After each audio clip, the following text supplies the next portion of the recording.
첫 번째, 여가일 경우에는 물구나무석이나 마사지를 통해서 바로 잡을 수 있다.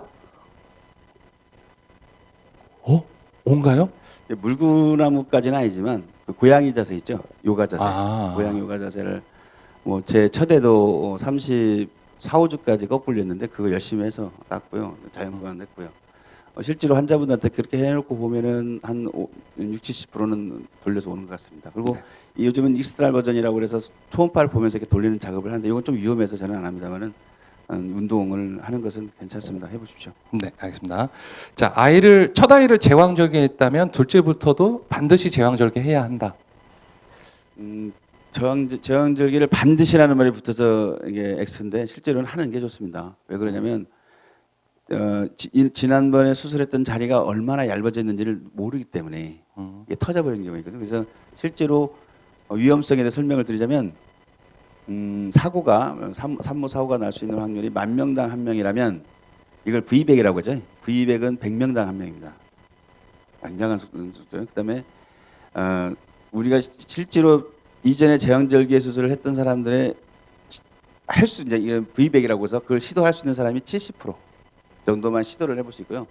그 70% 중에 70%만 성공을 합니다. 그러니까 49% 정도가 성공을 한다고 보시면 되죠. 네, 알겠습니다.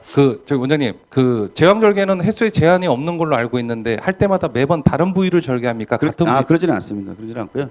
똑같은 자리로 들어갑니다. 네. 흉터가 있는 데는 흉터를 떼내고 들어가고 자궁에 들어가서 보면 자궁이 얇아져 있는 경우는 자궁을 다시 두껍게 만들어줘서 다음에 임신 잘 되도록 도와주고 있습니다. 간혹 그걸 갖다가 매번 다른 부위 절개하게 되면 자기 배에 계급장이 생기는 거 아니냐 걱정하는 사모님도 계셔가지고 한번 짚어드렸습니다.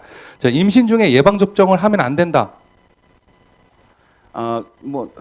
예방 접종은 안 되는 건 아닙니다. 해야 되는데 다만 MMR 아시죠? MMR은 하면 안 됩니다. 근데 풍진이요, 풍진. 근데 그것은 만약에 이제 임신을 하고 있는 모르고 주사를 맞았는데 나중에 알고 보니까 주사를 맞거나 3개월 이내에는 임신하지 말라고 돼 있죠. 근데 임신이 됐단 말이에요. 나중에 알고 보니까. 근데 책에는 이제 그렇다 하더라도 그 용량으로는 영향을 주지 않으니 그냥 임신을 유지시켜라라고는 되어 있습니다. 네. 임신 중 전자파는 해로우니까 전기장판, 전기 찜질팩은 사용하지 않아야 한다. 다이렉트로 복부에다 대는 것만 빼놓고는 하셔도 됩니다. 네. 출산 후에 신생아의 장거리 차량 이동은 가능하다. 가능하죠. 네. 가능하지 않을 이유는 없습니다. 이유는 저도 없고. 서울에서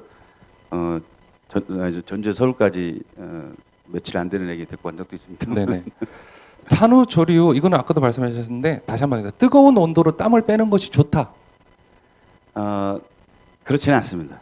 그러니까 오히려 지금은 분만을 하고 바로 샤워를 하도록 되어 있습니다.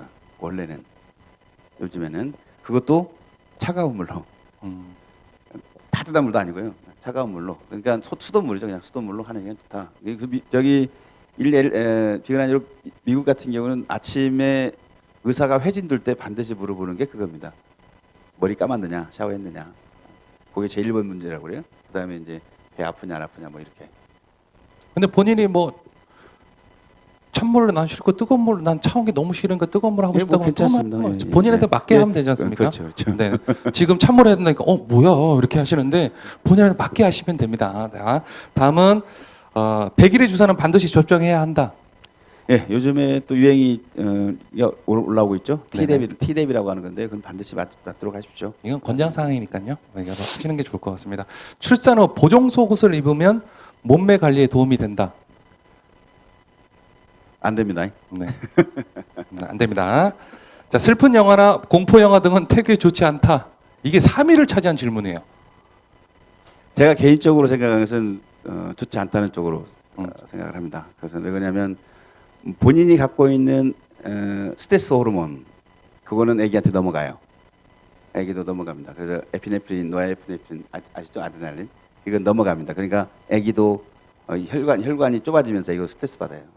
될 수 있으면 좋은 영화, 아름다운 영화만 보도록 하십시오. 네, 스카이 캐슬 같은 거는 봐도 되죠, 원장님. 예. 네, 알겠습니다. 그걸 뭐 그렇게 해로는 건 아니까. 마지막 질문. 그 피부 질환제에 그 임산부때 해로운 약 성분이 있다고 임신 기간 중에 피부 질환 치료를 받으면 안 된다고 그러는데 맞습니까? 있어요. 몇 가지가 있어요. 다 있는 게 아니고요. 몇 가지가 있습니다. 근데 그게 먹는 약이에요. 여드름 치료제 같은 경우 이건 절대 먹으면 안 됩니다. 그건 아주 귀형하고 직접 연관이 돼 있어서 세계적으로 못 먹게 돼 있고요. 또 그렇지 않고 이게 연고에다 바르는 정도 수준 정도는 그렇게 크게 질염 치료제나 이런 것은 괜찮은 걸로 되어 있습니다. 알겠습니다.